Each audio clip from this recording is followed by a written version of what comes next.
He skeptically peruses this grammatically challenged little natural digester. She looks up and her whole face smiles at him. Read, she orders him in an excitable manner, holding up a book with her arms stretched out so far that she almost loses her balance. Ove looks at the book more or less as if it just sent him a chain letter insisting that the book was really a Nigerian prince who had a very lucrative investment opportunity for Ove and now only needed Ove's account number to sort something out. Read, she demands again, climbing the bench in the waiting room with surprising agility. Ove reluctantly sits about a meter away on the bench. The 3-year-old sighs impatiently and disappears from sight, her head reappearing seconds later under his arm with her hands leaning against his knee for support and her nose pressed against the colorful pictures in the book. Once upon a time there was a little train, reads Ove, with all the enthusiasm of someone reciting a text statement. Then he turns the page. The 3-year-old stops him and goes back. The 7-year-old shakes her head tiredly. You have to say what happens on that page as well. And do voices, she says. Ove stares at her. What He clears his throat mid-sentence. What voices? He corrects himself. Fairy tale voices, replies the 7-year-old. You swore, the 3-year-old announces with glee. Did not, says Ove. Yes, says the 3-year-old. We're not doing any voices. Maybe you're no good at reading stories, notes the 7-year-old. Maybe you're no good at listening to them, Ove counters. Maybe you're no good at telling them. Ove looks at the book, very unimpressed. What kind of nonsense is this anyway? Some talking train? Is there nothing about cars? Maybe there's something about naughty old men instead, mutters the 7-year-old. I'm not an old man, Ove hisses. Clown, the 3-year-old cries out jubilantly. And I'm not a clown either, he roars. The older one rolls her eyes at Ove, not unlike the way her mother often rolls her eyes at Ove. She doesn't mean you. She means the clown. Ove looks up and catches sight of a full-grown man who's quite seriously got himself dressed up as a clown, standing in the doorway of a waiting room. He's got a big stupid grin on his face as well. Clown! The toddler howls, jumping up and down on the bench in a way that finally convinces Ove that the kid is on drugs. He's heard about that sort of thing. They have that attention deficit hyperactivity disorder and get to take amphetamines on prescription. And who's this little girl here, then? Does she want to see a magic trick, perhaps?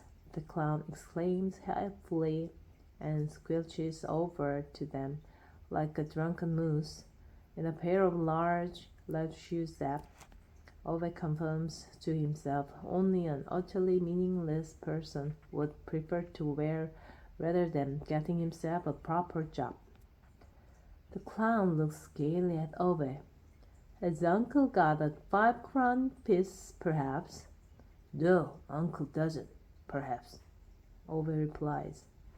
The clown looks surprised, which isn't an entirely successful look for a clown. But listen, it's a magic trick. You do have a coin on you, don't you? Mumbles the clown in his more normal voice, which contrasts quite strongly with his character and reveals that behind this idiotic clown a quite ordinary idiot is hiding, probably all of 25 years old. Come on, I'm a hospital clown. It's for the children's sake. I'll give it back. Just give him a 5 crown coin, says the 7-year-old. Clown! Screams the 3-year-old. Obe peers down with exasperation at the tiny speech defect and wrinkles his nose. Right, he says, taking out a 5 crown piece from his wallet. Then he points at the clown. But I want it back immediately. I'm paying for the parking with that. The clown nods eagerly and snatches the coin out of his hand. Minutes later, Pavane comes back down the corridor to the waiting room. She stops, confusedly scanning the room from side to side. Are you looking for your guards? A nurse asks sharply behind her. Yes, Pavane answers, perplexed. There, says the nurse in a not entirely appreciative way, and points at the bench by the large glass doors leading onto the parking area. Ove is sitting there with his arms crossed, looking very angry. On one side of him sits the 7-year-old, staring up at the ceiling with an utterly bored expression, and on the other side sits the 3-year-old, looking as if she just found out she's going to have an ice cream breakfast every day for a whole month. On either side of the bench stand 2 particularly large representatives of the hospital's security guards, both with very grim facial expressions. Are these your children? One of them asks. He doesn't look at all as if he's having an ice cream breakfast. Yes, what did they do? Pavane wonders, almost terrified. They didn't do anything, the other security guard replies with a hostile stare at Ove. Me neither, Ove mutters sulkily. Ove hit the clown, the 3-year-old shrieks delightedly. Sneak, said Ove. Pavane stares at him, agape, and can't even think of anything to say. He was no good at magic anyway, the 7-year-old groans. Can you go home now? She asked, standing up. Why, hold on.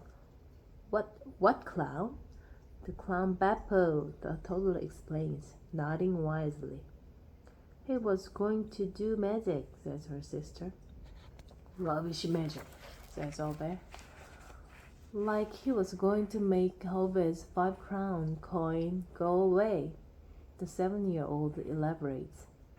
And then he tried to give back another 5-crown coin, Ove interjects, with an inserted stare at the nearby security guards, as if this should be enough of an explanation. Ove hit the clown, ma'am, the 3-year-old teaches as if this was the best thing that ever happened in her whole life. Pavane stares for a long time at Ove, the 3-year-old, 7-year-old, and the 2 security guards. We're here to visit my husband. He's had an accident. I'm bringing in the children now to say hello to him, she explains to the guards. Daddy fall, says the 3-year-old. That's fine, nods one of the security guards. But this one stays here, confirms the other security guard and points at Ove. I hardly hit him. I just gave him a little poke. Ove mumbles, adding, bloody fake policeman. just to be on the safe side. Honestly, he was no good at magic anyway, said the 7-year-old grumpily in Ove's defense as they leave to visit their father. An hour later, they are back at Ove's garage. The lanky one has one arm and one leg in plaster and has to stay at the hospital for several days. Ove has been informed by Pavane. When she told him, Ove had to bite his lip very hard to stop himself laughing. He actually got the feeling Pavane was doing the same thing. The shop still smells of exhaust when he collects the sheets of newspaper from the seats. Please, Ove, are you sure you won't let me pay the parking fine? Says Pavane. Is it your car? Ove grunts. No. Well then, he replies. But it feels a bit like it was my fault, she repeats, concerned. You don't hand out parking fines. The council does. So it's the bloody council's fault, says Ove and closes the door of the shop. And those fake policemen at the hospital, he adds, clearly still very upset that they forced him to sit without moving on that bench until Pavane came back to pick him up, and they went home. As if he couldn't be trusted to wander about freely among the other hospital visitors. Pavane looks at him for a long time in thoughtful silence. The 7-year-old gets tired of waiting and starts walking across the parking area towards the house. The 3-year-old looks at Ove with a radiant smile. You are funny, she smiles. Ove looks at her and puts his hands in his trouser pockets. You shouldn't turn out too bad yourself. The 3-year-old nods excitedly. Pavane looks at Ove, looks at the plastic tube on the floor of his garage, looks at Ove again, a touch worried.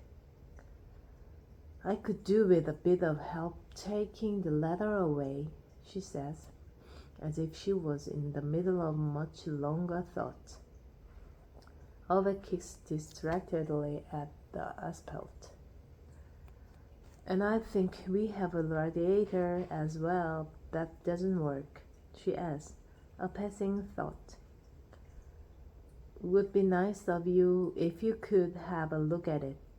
Patrick doesn't know how to do things like that, you know, she says, and takes the 3-year-old by the hand. Ove nods slowly. No, might have known. Pavane nods. Then she suddenly gives off a satisfied smile. And you can't let the girls freeze to death tonight, Ove, right? It's quite enough that they had to watch you assault the clown, no? Ove gives her a dour glance, silently to himself, as if negotiating. He concedes that he can hardly let the children perish just because their no-good father can't open a window without falling off a ladder. There'd be a hellish amount of nagging from Ove's wife if he went and arrived in the next world as a newly qualified child murderer. Then he picks up the plastic tube from the floor and hangs it up on a hook on the wall, locks the saw with the key, closes the garage, tugs at it three times to make sure it's closed, then goes to fetch his tools from the shed. Tomorrow's as good a day as any to kill oneself.